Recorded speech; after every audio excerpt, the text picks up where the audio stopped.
kia đúng không?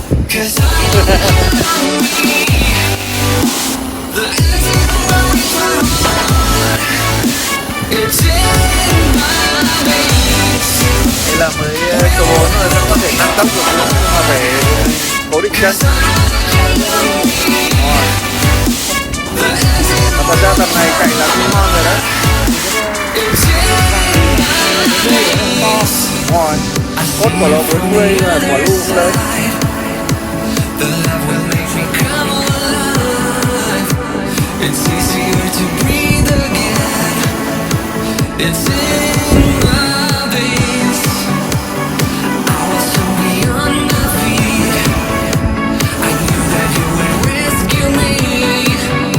Nhắm chưa?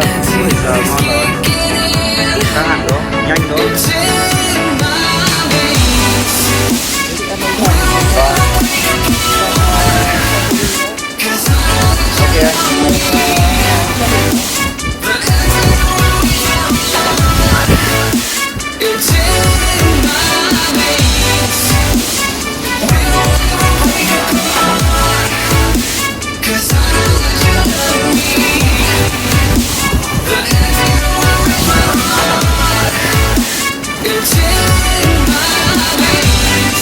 Rồi ngon chưa? Không tắt đi luôn.